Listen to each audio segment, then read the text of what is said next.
Hello student.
Chapter 2 चल रहा है आपका।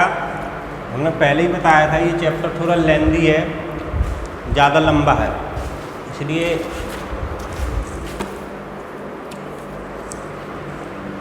काफ़ी दिनों तक चलेगा। ठीक, तो जो पिछला वीडियो था उस वीडियो में जीवाणु की संरचना के बारे में बताया था।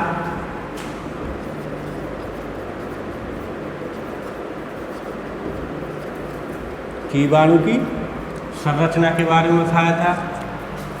अब देखो संरचना में क्या होता है, जो डायग्राम बनाया था उसका जो नामांकन था संरचना में आप उन्हीं के बारे में लिख सकते हैं।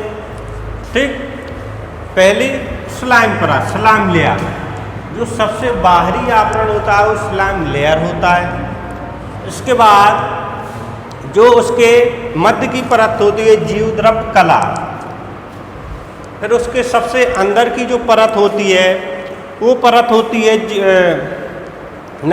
दूसरी परत होती है कोशिकाभित्ति, तीसरी परत होती है सबसे अंदर की जीवद्रव कला। ठीक, इन तीनों के बारे में लिख देंगे।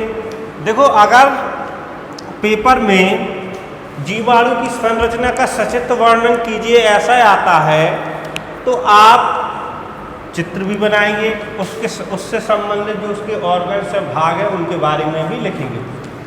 अगर ऐसा आता है कि जीवाणु की संरचना का वर्णन करो तो संरचना के लिए बनाएंगे। सचित्र वर्णन का मतलब होता है पूरा डिटेल में लिखना। ठीक, तो जो पहली हेडिंग है इसकी संरचना में स्लाइम परत,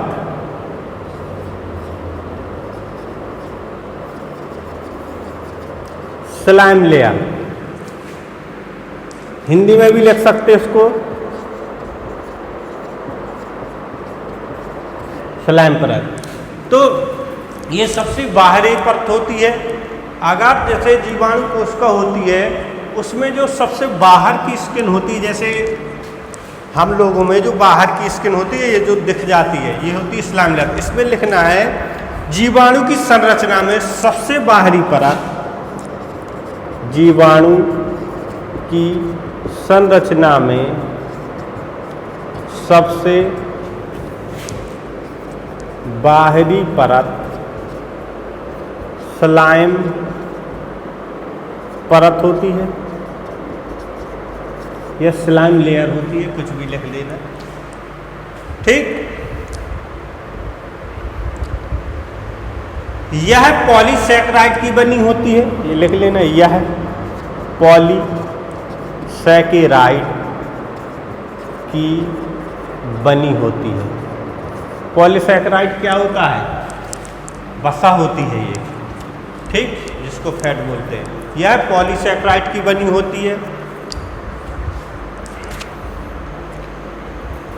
ठीक, इतना अगर इतना लिखना है तो इतना ही लिख लो, अगर और लिखना है तो थोड़ी और लिख लो। पॉलीसैकेराइड के साथ साथ यह पॉलीपेप्टाइड का बना होता है या की बनी होती है। पॉलीसैकेराइड के साथ साथ यह पॉलीपेप्टाइड की भी बनी होती है। मतलब क्या होता है, किसी जीवाणु में पॉलीपेप्टाइड के साथ साथ पॉलीसैकेराइड भी होता है, मतलब दोनों की बनी होती है, तब इसे कैप्सूल कहते हैं। अगर पॉलीसैकेराइड के साथ साथ पॉलीपेप्टाइड भी है तो इस स्लाइम लेयर को क्या कहेंगे, कैप्सूल कहेंगे। आपको इतना लिखना है, साथ में ही लिखते जाना, PDF डालने का झंझट खत्म। ठीक, तो स्लाइम लेयर में आपको लिखना है यह जीवाणु की सबसे बाहरी परत होती है, यह पॉलीसैकेराइड की बनी होती है, और जब पॉलीसैकेराइड के साथ साथ पॉलीपेप्टाइड की भी बनी हो तो इसे कैप्सूल कहेंगे, स्लाइम लेयर नहीं कहेंगे, फिर इसे कैप्सूल कहेंगे। ठीक, कितना हो गया।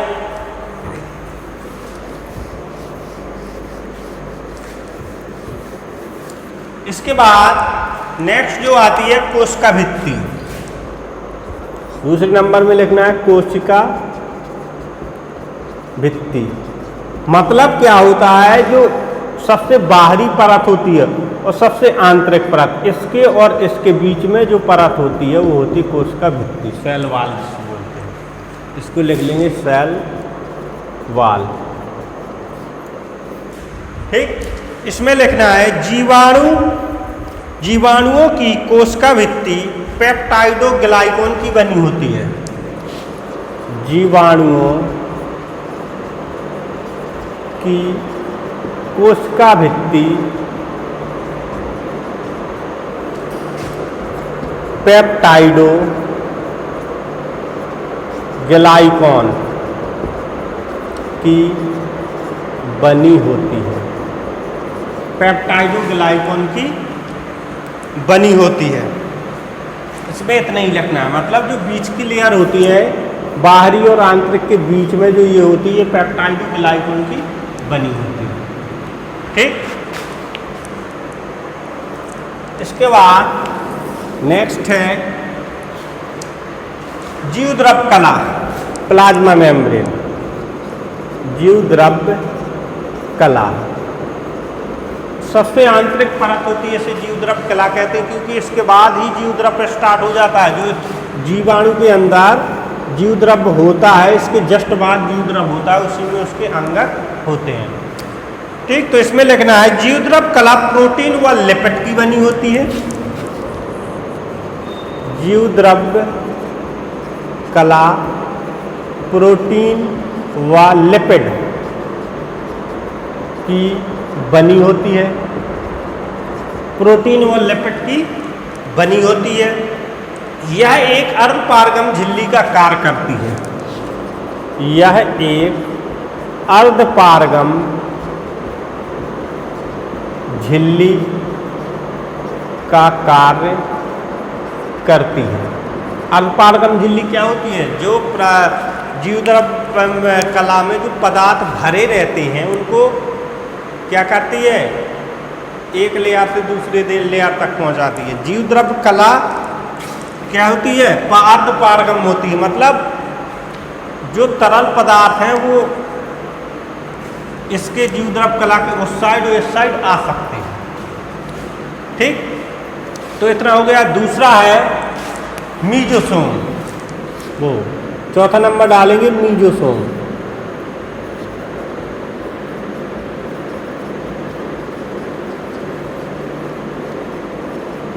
मीजोसोम्स,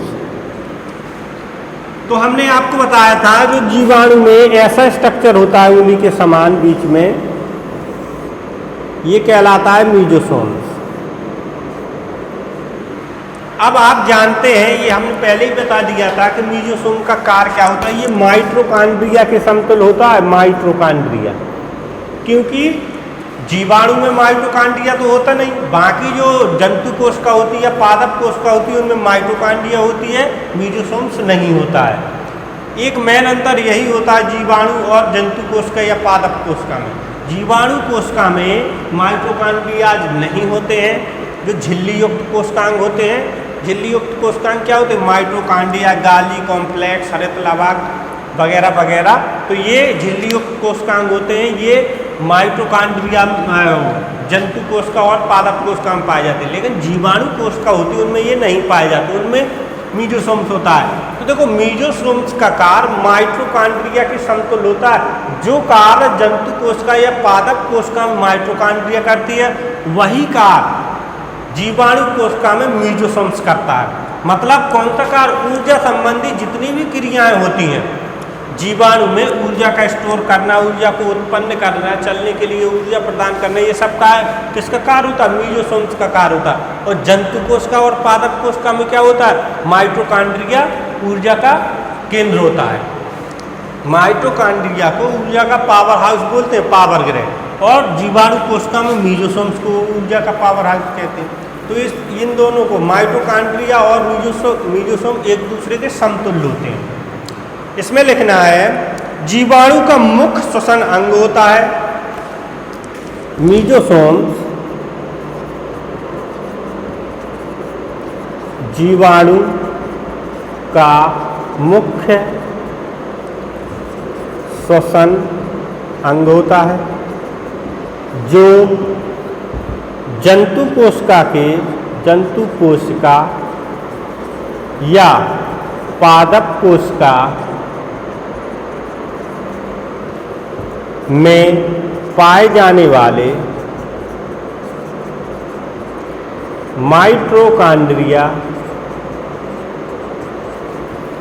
के समतुल्य होता है। मतलब क्या होता है कि जो जंतु कोशिका और पादप कोशिका में माइटोकॉन्ड्रिया पाई जाती है उसी के समतुल्य होता है, उसी के समान इसका कार्य होता है। तो मीजोसोम में आपको ये लिखना है कि मीजोसोम्स जीवाणु का मुख्य श्वसन अंग होता है जो जंतु कोशिका व पादप कोशिका में पाए जाने वाले माइटोकॉन्ड्रिया के समतुल्य होता है। इतना आप लिख लेना।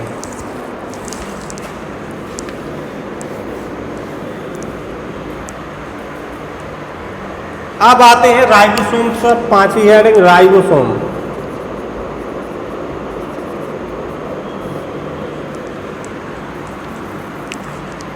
ठीक, तो देखो जीवाणु कोशिका में जो राइबोसोम पाया जाता है 70S प्रकार का पाया जाता है। जीवाणु कोशिका में 70S प्रकार का राइबोसोम पाया जाता है। इसे आरएनए भी बोलते हैं, राइबोसोम को आरएनए भी बोलते हैं। देखो कुछ जीवाणु ऐसे होते हैं जिनमें डीएनए आनुवांशिक पदार्थ के रूप में पाया जाता है। ठीक, जिसमें न्यूक्लिक एसिड क्या होता है? डीएनए होता है। लेकिन कुछ वायरस विषाणु ऐसे होते हैं जिनमें डीएनए भी होता है, कुछ विषाणुओं में आरएनए भी आनुवांशिक पदार्थ होता है। तो अभी हम जीवाणु के बारे में चर्चा कर रहे हैं। देखो वायरस जो विषाणु होते हैं उनमें आरएनए भी आनुवांशिक पदार्थ के रूप में पाया जाता है, डीएनए भी आनुवांशिक रूप में पाया जाता है। तो कुछ जीवाणु में आरएनए पाया जाता है आनुवांशिक पदार्थ के रूप में, कुछ विषाणु में डीएनए पाया जाता है आनुवांशिक पदार्थ के रूप में। लेकिन जो जीवाणु होते हैं इनमें डीएनए ही अकेला पाया जाता है आनुवांशिक पदार्थ के रूप में। तो ये हो गया आपका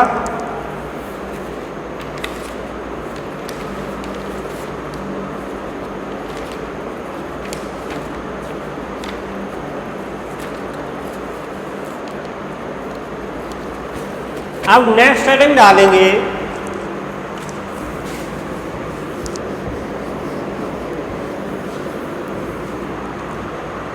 जीवाणुओं में पोषण।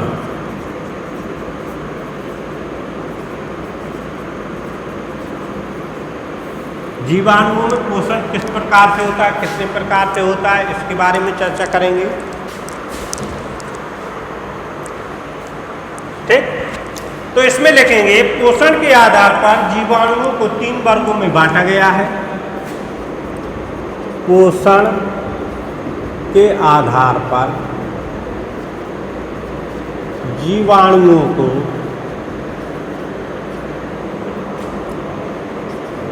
तीन वर्गों में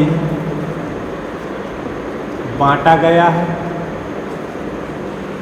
ठीक, पोषण के आधार पर जो जीवाणु होते हैं, बैक्टीरियाज होते हैं, उनको तीन वर्गों में बांटा गया है। अब वो तीन वर्ग कौन कौन से? नंबर 1 स्वकोषी पोषण, नंबर 2 विषमकोषी पोषण, नंबर 1 स्वकोषी पोषण, नंबर 2 विषमकोषी पोषण, नंबर 3 है सहजीवी पोषण। सहजीवी पोषण, जीवाणुओं में पोषण तीन प्रकार से पाया जाता है। स्वकोषी पोषण या समकोषी पोषण, दूसरा है विषमकोषी पोषण, तीसरा है सहजीवी पोषण। अब देखो, इनके बारे में डिटेल से जानने से पहले हम थोड़ा इसके बारे में बताए दे रहे हैं। जो स्वकोषी पोषण होता है, ये प्रकाश संश्लेषी जीवाणु कहलाते हैं। मतलब इनमें ये किसी दूसरे के ऊपर आश्रित नहीं रहते पोषण के लिए, ये अपना भोजन स्वयं बनाते हैं। इनमें हरित लवक पाया जाता है जो सूर्य के प्रकाश की उपस्थिति में स्वयं अपना भोजन बना लेते हैं, ये दूसरे पर आश्रित नहीं रहते। अब हरित लवक होने के कारण इनमें प्रकाश संश्लेषण की क्रिया अपने आप होती है, तो इसे प्रकाश संश्लेषी जीवाणु कहते हैं। ठीक, और ये अपना भोजन स्वयं बनाते हैं। अगर हमारी कोशिका के अंदर, जैसे हमारी जंतु कोशिका है, इसके अंदर भी अगर हरित लवक होता तो हम भी अपना भोजन स्वयं बना सकते थे। धूप में खड़े हो गए, भोजन बना लिया, स्टार्ट। ठीक, क्योंकि हमें हरित लवक नहीं पाया जाता, इसलिए हम अपना भोजन स्वयं नहीं बना सकते। हम परपोषीय दूसरों पर आश्रित रहते हैं, या तो कोई जीव हुआ या पेड़ पौधे हुए, उन पर आश्रित रहते हैं। दूसरा है विषमकोषी पोषण। विषमकोषी पोषण में जीवाणु अपना भोजन स्वयं नहीं बना पाते हैं, ठीक, दूसरों पर आश्रित रहते हैं। और सहजीवी पोषण में क्या होता है, ये जीव जिसके ऊपर रहते हैं दोनों साथ साथ भोजन बनाते हैं, एक दूसरे को लाभ पहुंचाते हैं, वो होता है सहजीवी पोषण। ठीक, तो तीनों के बारे में डिटेल से अब हम पढ़ेंगे। पहली हेडिंग डालेंगे स्वकोषी पोषण। नंबर 1 है स्वकोषी पोषण। पहली हेडिंग डालेंगे स्वकोषी पोषण, तो इसमें लिखेंगे वे जीवाणु जो प्रकाश ऊर्जा या रासायनिक ऊर्जा का उपयोग, वे जीवाणु जो प्रकाश ऊर्जा या रासायनिक ऊर्जा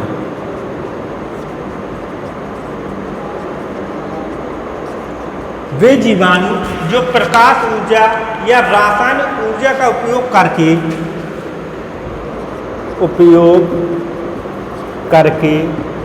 अपना भोजन बनाते हैं, स्वकोषी जीवाणु कहलाते हैं।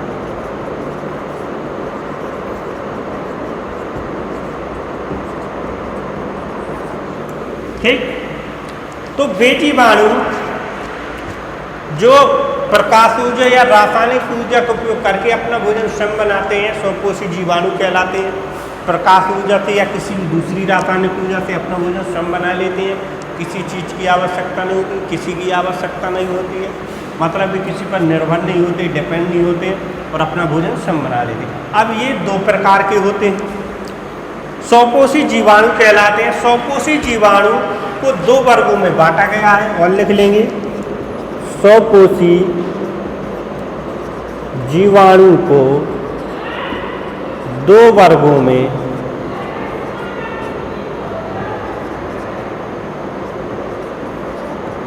बांटा गया है।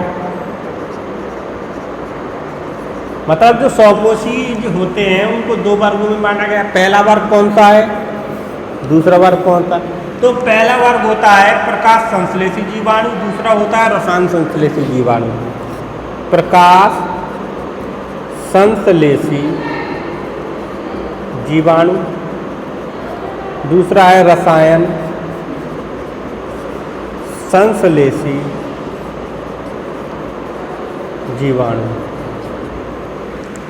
ठीक, पहला प्रकाश संश्लेषी जीवाणु, दूसरा आप इधर 1 2 करके नहीं डालेंगे, ए और बी करके डाल लेना, क्योंकि अभी हम इधर 1 नंबर करके डाल रहे हैं ना, तो थोड़ा अलग रहेगा तो आपको समझ में भी आता रहेगा।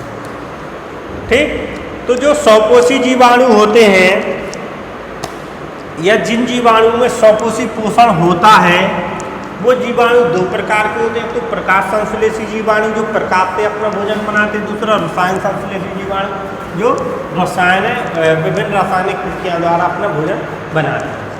ठीक, तो अभी आपको इतना लिखना है, आगे की वीडियो में फिर हम इसका और डिटेल बताएंगे, तो वो लिखना है। तो अभी इस वीडियो में सिर्फ इतना ही, बाकी बाद में बताएंगे। ठीक, धन्यवाद।